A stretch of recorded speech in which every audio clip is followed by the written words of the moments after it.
বিসমিল্লাহির রহমানির রহিম। আসসালামু আলাইকুম। শুভ সকাল। কেমন আছেন আমার প্রিয় বন্ধুরা? আশা করি আল্লাহর অশেষ রহমতে আপনারা সবাই অনেক অনেক ভালো আছেন। আমিও আল্লাহর অশেষ রহমতে আপনাদের সকলের দয়ায় আলহামদুলিল্লাহ ভালো আছি। তো কাছে দূরে দেশ বিদেশে যে যেখান থেকে আমার এই ভিডিওটা দেখতেছেন, তাদের সবার প্রতি রইল আমার আন্তরিক ভালোবাসা ও শুভকামনা।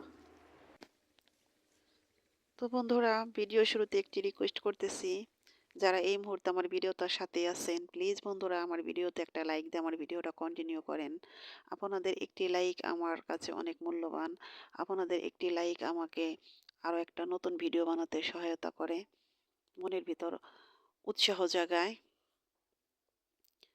তো আজকে ওই সকাল থেকে এই ভিডিওটা শুরু করেছি। তো আজকে অনেক ছোট্ট একটা ভিডিও নিয়ে আমি আপনাদের সামনে হাজির হয়েছি। তো আশা করি আপনাদের ভালো লাগবে। তো শেষ পর্যন্ত আমার ভিডিওটার সাথে থাকার অনুরোধ রইল। তো বন্ধুরা, সকালবেলা আজকে খিচুড়ি নাস্তা করব, ডিম ভাজি আর খিচুড়ি। তো সেটাই আমি আপনাদের সাথে শেয়ার করতেছি। তো শীতের সকালে গরম গরম খিচুড়ি খেতে কিন্তু বেশ ভালোই লাগে, তবে সবজি খিচুড়ি হলে সেটা আরও বেশি ভালো হয়। তো কোনো সবজি খিচুড়ি না, শুধু ওই ঝটপট এই এমনি একটা খিচুড়ি রান্না করে খাবো ডিম ভাজি দিয়ে। তো এই তো সব মশলা দিয়ে কষিয়ে ভালো করে তারপরে খিচুড়িটা রান্না করতেছি। তো আমি বরাবর এরকমভাবে কষিয়ে রান্না করি। দেখা যায় যদি মাছের ডাল হয় তাহলে হয়তো হাতে মেখে সরিষার তেল দিয়ে রান্না করি, তা না হলে এভাবে রান্না করি। তো বন্ধুরা, বেশি শীত পড়লে কিন্তু শীতের সকালে গরম গরম যে কোনো খাবার খেতেই বেশি ভালো লাগে। আর শীতের দিনের খাবারটা কিন্তু সকালবেলা একটু মজা বেশি লাগে, কারণ রাতটা অনেক বড়। সকালবেলা যে কোনো খাবার সামনে হাজির করলে কিন্তু একটু তৃপ্তি করেই খাওয়া যায়। দেখা যায় যে সকালের খাবারটা যদি একটু ভালো করে খাওয়া যায়, দুপুরে ততটা ক্ষুধা লাগে না। আবার দুপুরে যদি একটু ভালো করে খাওয়া যায়, রাতে কিন্তু খাওয়ার কোনো মুড়ই থাকে না। তো আমার থাকে না, আমি বেশিরভাগ দেখা যায় শীতের রাতে খাওয়াটা অনেক কম হয়, আলসেমি করি। তো খিচুড়ি খাবার পর তারপর দুপুরের পর আর কি এটা, তো চকের ধারে চলে এসেছি। তো আমার মামার যে কদবেল গাছ আছে, সে কদবেল গাছ তলায় বসে বসে কদবেল খাবো আমি আর আমার মামাতো বোন। তো এখানে বসে খাওয়ার মজাটা একটু বেশি লাগবে, কারণ এখানে একটু মিষ্টি মিষ্টি রোদ এসেছে, বাড়ির ভিতরে বাতাস ঠান্ডা, ওখানে বসে টক খেতে ভালো লাগবে না। তো সে কারণে এই গাছতলাতেই এসেছি। দেখেন ওই যে উপরে কদবেল, নিচে বসে বসে এখন কদবেলগুলো খাবো মজা করে। তো মামার ক্ষেত থেকে এই ধনিয়া সস উঠিয়ে এনেছি কয়েকটা, সেগুলো দিয়ে শুকনো মরিচ দিয়ে বিট লবণ দিয়ে মেখে তারপরে কদবেল খাবো। তো মামার এখানে আসার পর অনেক কদবেল খাওয়া হইতেছে, প্রতিদিনই খাই, দুই একটা খাওয়ার তালেই আছে, কিন্তু আপনাদের সাথে শেয়ার করা হয় না। তো আজকে তো ভাবলাম যে আজকে একটু বাইরে বসে খাবো, সেটাই আমি আপনাদের সাথে শেয়ার করলাম। তো কিছু কিছু সাধারণ জিনিস যদি ক্যামেরায় বন্দি করা হয় তাহলে পরে সেটাকে অসাধারণ মনে হয়। তো জিনিসটা কিন্তু খুব সিম্পল সাধারণ একটা বিষয়, কিন্তু দেখেন ক্যামেরা বন্দি করছি, একটা স্মৃতি হয়ে গেছে, কত ভালো লাগতেছে। তো মামাতো বোন আর আমি দুজন মিলে, তো সাথে আমার ছেলেটাও আছে, ছোট ছেলে। তো বসে বসে গল্প করতেছি আর খাইতেছি। আর একটা দৃশ্য খুব সুন্দর, সেটাও আমি আপনাদের সাথে শেয়ার করব।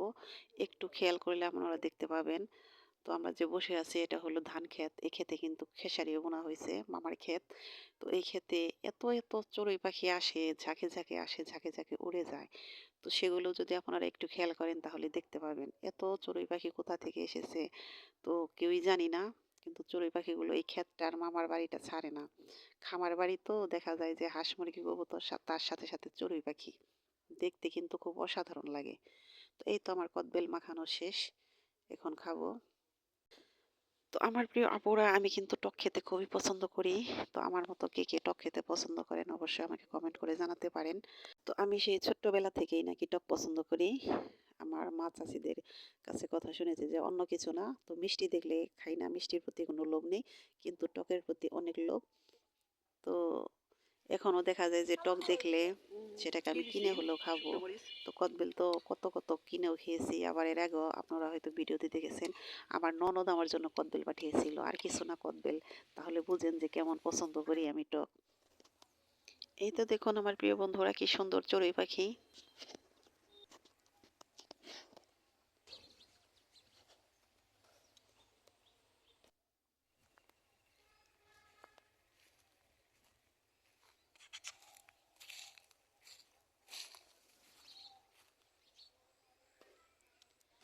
তো এই তো দেখুন যে উড়ে গিয়ে সেই কদবেল গাছে বসলো। তো এই পাখিগুলো এটুকুর মধ্যেই থাকে। তো কয়েকদিন ধরে আমি আর আমার মামাতো বোন এদের বাসা খুঁজতেছি যে এই শীতে এতগুলো পাখি থাকে কোথায়? কিন্তু কোথাও বাসা খুঁজে পাইতেছি না। তো জানি না, জানা হলো না যে ওরা আসলে কোথায় থাকে। তো নজরে, নজরে রাখতেছি যে কালকে বলছি যে আজকে দেখব যে ওরা কোথায় থাকে। সন্ধ্যার পর ওদের পিছু লাগবো। তো এই পাখিগুলো কেমন যেন বন্ধুর মতো হয়ে গেছে। তো সারাদিন ওদের দেখি। তাই ভাবলাম যে এই শীতে ওরা রাতের বেলায় থাকে কোথায়? সেজন্যই মানে ওদের পিছু নিয়েছি। তো এই তো দেখুন এই যে একটা গাছ, এটা আপনারা কে, কে চিনেন আমাকে কমেন্ট করে জানাবেন। এটাকে এ দেশে বলে, আমার মামার বাড়ি এখানে বলে যে চেইচা গাছ। এই গাছের এই যে এই ফলের ভিতরে কিন্তু সরিষার দানার মতো আছে। ওগুলো দিয়ে কিন্তু সুন্দর খই হয়। তো আমার প্রিয় ভাই ও আপুরা, আপনারা যদি কি এই চেইচার খই কেউ খেয়ে থাকেন তাহলে আমাকে কমেন্ট করে জানাতে পারেন। তো আমার প্রিয় ভাইয়া ও আপুরা, আপনারা হয়তো কিছুদিন ধরে দেখতেছেন আমি একটা খোলামেলা পরিবেশে আছি। তো খোলামেলা এক পরিবেশে থাকলে, কিছু, কিছু পরিবেশে থাকলে কিন্তু মনটা অনেক হালকা হয়ে যায়। মনের ভিতরে যদি কোনো কষ্টও থাকে তাহলে কিছুটা হলেও হালকা হয়ে যায়। মনটা অন্যরকম হয়ে যায় আরকি। তো আমারও সেরকম লাগতেছে, আমারও খুব ভালো লাগতেছে। খুব সুন্দর একটা সময় কাটাইতেছি।